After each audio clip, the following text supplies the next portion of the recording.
और खगोल शास्त्री नीरज लाड़िया जी हमारे साथ में मौजूद हैं। नीरज जी, आप जिस तरह से इसके पहले भी आप हमें टेक्निकल शब्दों में समझा रहे थे, दरअसल ये ज़रा समझाइए हमें कि लोगों को ये कहा जाता है कि अगर इस तरह का कोई एक्लिप्स है, कोई ग्रहण है, तो उन्हें सीधे नहीं देखना चाहिए, उन्हें एकदम आप नग्न आंखों से नहीं देखना चाहिए। इसका क्या लॉजिक होता है, इसका प्रभाव किस तरह से पड़ता है?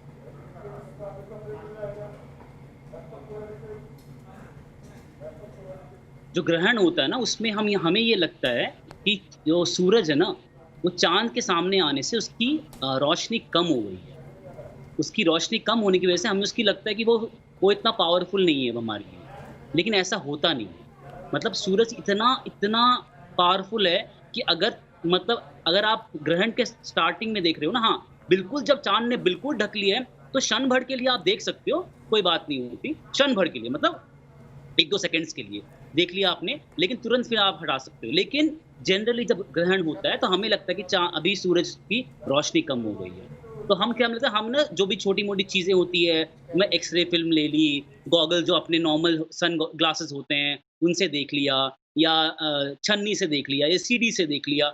इन चीज़ों से देखते हुए हमें लगता है कि ना हम आराम से देख सकते हैं, कुछ नहीं होगा। लेकिन उसमें क्या होता है, अभी सूरज की रोशनी इतनी ज़्यादा अभी भी है। आपको मैं नॉर्मली बोलूँ, आप चाँद को देखोगे? नहीं देखोगे ना आप, क्योंकि आपको पता है चाँद की रोशनी बहुत ज़्यादा है। मतलब ग्रहण के टाइम पे भी चाँद की रोशनी बहुत कम नहीं होती है, लेकिन हमें लगता है अब हमें देखना है तो हम कुछ भी जो हमारे सामने है। लेकिन नीरज जी, जिस तरह से इसके पहले भी आपने बताया कि ये खगोलीय घटना है, इस तरह के हमेशा हम ग्रहण देखते हैं, लेकिन इस बार लगभग 98% जो है वो सूर्य पूरी तरह से ढका हुआ नजर आता है। ये काफी समय के बाद में ऐसा नजर आ रहा है। दो ग्रहण होते हैं, एक से हम कहते हैं टोटल सोलर एक्लिप्स जी, एक होता है एनुलर सोलर एक्लिप्स। जी, इस वाला एनुलर सोलर एक्लिप्स है। एनुलर का मतलब होता है एन्युलस, रिंग दिखती है। वो तभी पॉसिबल होता है जब चांद की जो साइज है वो अर्थ पृथ्वी से देखते हुए थोड़ी सी छोटी नजर आती है, तो चांद सूर्य को पूरी तरह नहीं ढक पाता है। इसीलिए हम कहते हैं सूर्य के आसपास एक रिंग नजर आती है, जो आप कह रहे हैं 98%। जी। अभी जब हमने 26 दिसंबर को देखा था तो उससे कम था थोड़ा, तो रिंग और प्रोमिनेंट थी उसमें। इस बार रिंग और पतली हो गई है, क्योंकि चांद इतना भी छोटा नहीं है, वो ऑलमोस्ट पूरे सूरज को ढक पा रहा है। लेकिन कभी अभी दिसंबर में दोबारा आने वाला एक्लिप्स, टोटल सोलर एक्लिप्स आने वाला है। उसके अंदर क्या हुआ, चांद सूरज से थोड़ा बड़ा है, तो वो क्या कर पाता है, वो पूरे सूरज को ढक देता है, तो उसे हम कहते हैं टोटल सोलर एक्लिप्स। तो ये कुछ नहीं है, ये सिर्फ एक फिनोमेना है। जब चांद की दूरी हमसे थोड़ी ज्यादा हो जाती है तो चांद थोड़ा छोटा नजर आता है, तो चांद थोड़ा हमसे पास होता है तो थोड़ा बड़ा नजर आता है। जब पास होते हुए अगर एक्लिप्स होगा तो टोटल सोलर एक्लिप्स होगा, जिसमें पूरा चांद सूरज को ढक लेगा। और अगर थोड़ा दूर होगा तो थोड़ा छोटा होगा, तो एक में रिंग नजर आएगी। तो अभी ना काफी बीच में है, मतलब ऑलमोस्ट चांद की साइज जो है ना वो सन के बराबर है। मतलब बराबर तो नहीं है पर थोड़ी सी कम है, तो इसलिए बहुत पतली सी रिंग नजर आ रही है। जहां से भी आपने देखा, देहरादून, तहरी, जहां से भी, सूरतगढ़, जहां से भी लोग देख रहे हैं, वहां से आपको रिंग नजर आए। बिल्कुल नीरज जी, आपका मैं दोबारा रुक करूंगी, लेकिन फिलहाल मेरे सहयोगी सैयद आमिर इस समय जुड़ रहे हैं, दिल्ली से हमारे साथ में हैं। सैयद आमिर, मुझे लग रहा है कि आप तो लगातार जो सूर्य ग्रहण है वो देख भी रहे हैं, हमारे दर्शकों को दिखा भी रहे हैं। क्या अभी भी सूर्य ग्रहण नजर आ रहा है? यहाँ पर मौसम अभी भी ठीक वैसा ही है जो कुछ देर पहले था?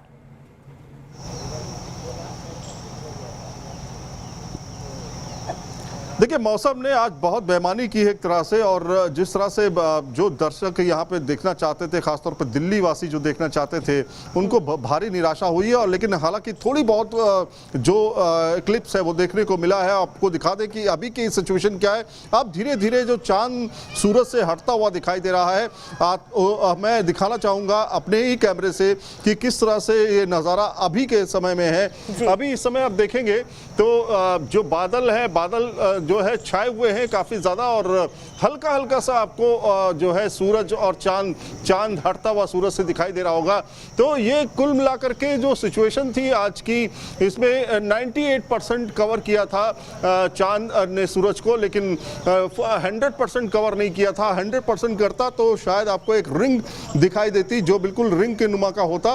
और ये जो दृश्य है ख़ासतौर पे, ये सालों में एक बार ऐसी घटना होती है। अब बताया जाता है कि 19 साल बाद इस तरह की खगोलीय घटना होगी जब जो चांद है वो सूरज को पूरी तरह से ढकेगा।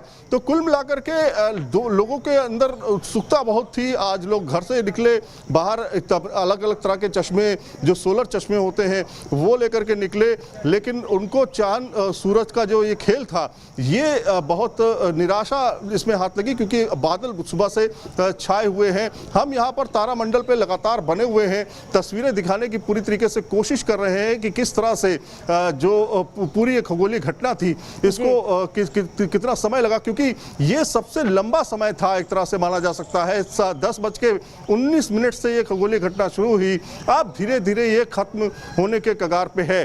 तो आप देख रहे होंगे न्यूज नेशन के कैमरे पे, आप देख रहे होंगे, तस्वीर में देख रहे होंगे कि किस तरह से अब जो है ये अंतिम छोर पर आ चुका है। सूरज और चांद जो है अब एक दूसरे से जुदा होते हुए दिखाई दे रहे हैं। तो ये खगोलीय घटना जो है आने वाले समय में एक रिसर्च की भी बात होगी, एक बहुत इंपॉर्टेंट समय है खासतौर पे खगोल शास्त्रियों के लिए कि वो इस घटना को किस तरह से समझते हैं और भूमंडल की जो जिज्ञासा है, जो अंदर के रहस्य हैं, उसको किस तरह से सुलझाया जा सकता है, आगे की तस्वीरें क्या हो सकती है, भविष्य क्या हो सकता है। अभी भी बहुत ज्यादा बनी हुई है, क्योंकि जो ये अभी हम जो तस्वीरें अपने कैमरे के माध्यम से लोगों को दिखा रहे हैं, इसमें नजर भी आ रहा है कि अभी भी सूर्य का कितना हिस्सा ऐसा है जो ग्रहण जिस पर लगा, जो छुपा हुआ है। लेकिन मैं चाहूंगी अगर आप बता सकें, आसपास आपके कई लोग मौजूद हैं, उनका किस तरह का अनुभव रहा, उन्होंने भी इस ग्रहण को देखा, अगर आप उनसे बात कर पाए, अगर संभव हो तो प्लीज जरा उनके अनुभव भी हमसे साझा जरूर कीजिएगा। तब तक एक बार मैं अपने फिर से दर्शकों को बता दूं कि आज जो अब ग्रहण है धीरे धीरे अब उसका वक्त पूरा हो रहा है। आपको बता दूं क्योंकि कोरोना का जी सैयद आमिर बोलिए जी।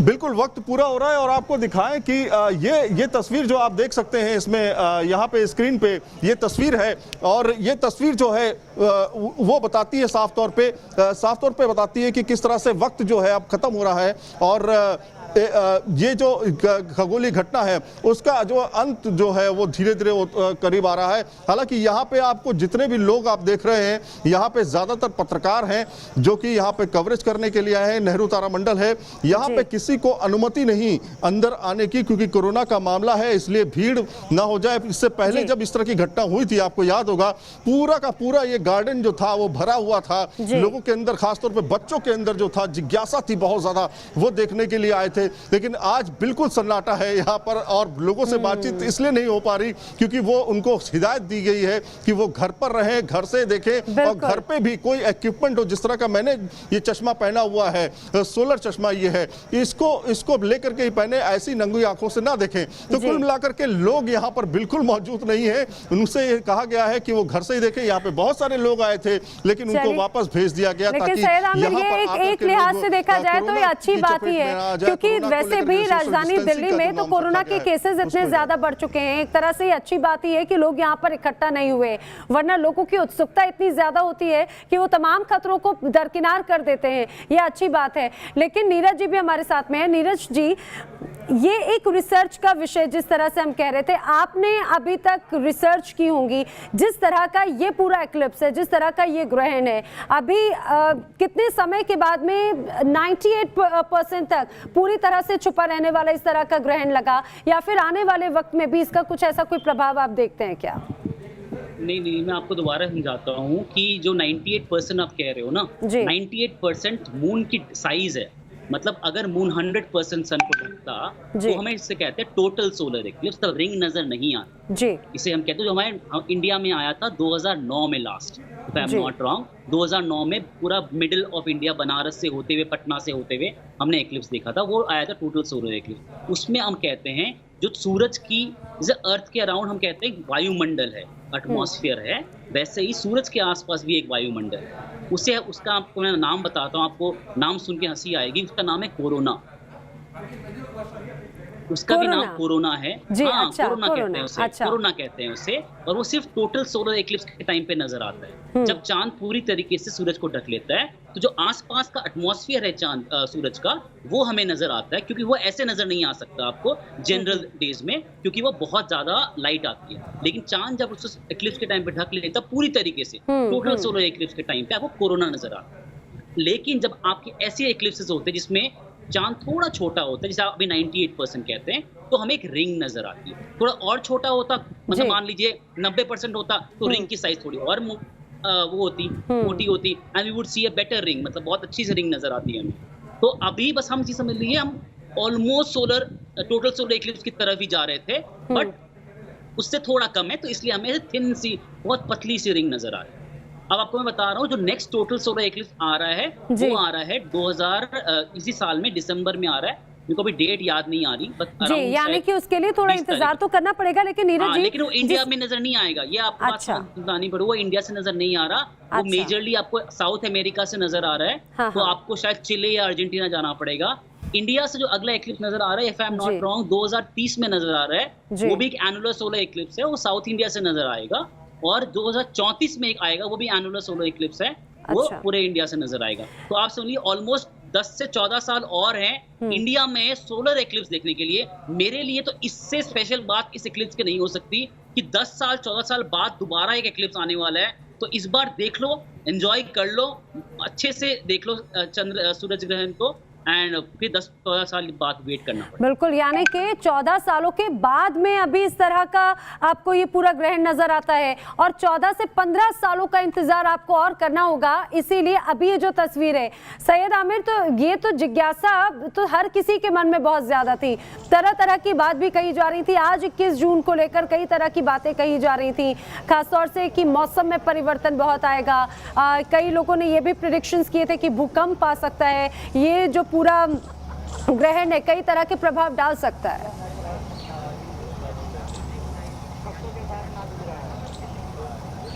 देखिए, बहुत सारी बातें सामने आ रही थी। खासतौर पे मैं आपको बताऊं कि कोरोना के विषय को लेकर के बहुत सारी बातें थी कि तमाम विशेषज्ञ ये कह रहे थे, या तमाम ऐसी बातें सामने आ रही थी कि कोरोना का जो है अंत हो जाएगा। और आज के ही दिन जब फादर्स डे भी है, आज के ही दिन योग दिवस है, और मौसम भी आप देख सकते हैं दिल्ली का बिल्कुल बदल चुका है। थोड़ी बहुत ठंडी हवाएं हैं, जिस तरह की गर्मी उमस दिल्ली वासियों के लिए थी वो बहुत ज़्यादा नहीं है। लेकिन आज जिस तरह से सूर्य ग्रहण हुआ, सूर्य ग्रहण का जो वक्त था वो अगर देखा जाए तो 10:20 मिनट 10:19 मिनट से इसकी शुरुआत होती है। और अभी भी मैं देख रहा हूं तो थोड़ी बहुत रिंग जो है वो थोड़ा बहुत अभी बचा हुआ है मूवमेंट करने के लिए। चांद और सूरज के बीच में थोड़ा सा मूवमेंट रह गया है। तो कुल मिलाकर के ये जो समय है ये काफी ज्यादा रोमांचक है, और यहाँ दिल्ली वासियों के लिए खासतौर पे, और उन बच्चों के लिए जिन्होंने इससे पहले कभी सूर्य ग्रहण नहीं देखा, उनके अंदर जिज्ञासा सूर्य ग्रहण को लेकर के बहुत सारी थी। तो कुल मिलाकर के ये जो समय आज देखा है मैंने, सुबह से लोगों के अंदर बहुत सारी जिज्ञासा थी। गेट पर हमने देखा जो तारामंडल के अंदर नहीं पहुंच रहे थे उनके अंदर जिज्ञासा थी कि अंदर जाने की परमिशन मिल जाए, लेकिन कोरोना काल की वजह से उन लोगों को अंदर आने नहीं दिया गया। तो ये बहुत सारी ऐसी बातें भी सामने आई कि आपको क्या करना है क्या नहीं करना है। ज्योतिषों ने भी अपनी अपनी बातें सामने रखी कि किस तरह से दुनिया बदल रही है, और खासतौर पे आगे आने वाले समय कितना क्रूशल रहने वाला है, इसके इंपैक्ट क्या क्या होंगे। ये चीजें सामने आई कि आर्थिक मंदी का दौर भी एक करवट बदलेगा और एक बड़ी समस्या भी खड़ा करेगा। किसी ने इसको पॉजिटिव बताने की कोशिश की, किसी ने इसको निगेटिव बताने की कोशिश की। तो कहीं ना कहीं ये एक पूरा सिनेरियो आज के टाइम में जब ये खत्म होता जा रहा है तो इस पर चर्चा का विषय एक जरूर खड़ा होगा, और खासतौर पे खगोल शास्त्रियों के लिए एक रिसर्च के लिए एक बहुत इंपॉर्टेंट ये जो पूरा सीन आज हुआ है वो उनके लिए अध्याय के तौर पर छोड़ के जाएगा।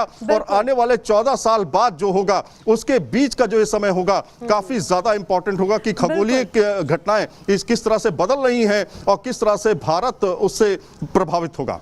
बिल्कुल, अब ये वाकई में देखने वाली बात है। नीरज जी और सैयद आमिर, आप दोनों हमारे साथ में जुड़े, आपका बहुत शुक्रिया। तो ये जो ग्रहण है, ग्रहण का प्रभाव नजर किस तरह से आया अलग अलग जगहों की तस्वीरों में, वो हम आपको लगातार दिखा रहे हैं। चर्चा लगातार हमने किया, हमने आपको हर तस्वीर दिखाई। आपको बता दें अब से कुछ देर का और ये ग्रहण है, उसके बाद में ग्रहण का प्रभाव खत्म हो जाएगा। यहाँ पर रुक रहे कुछ ही पलों के लिए, जल्द हाजिर होंगे।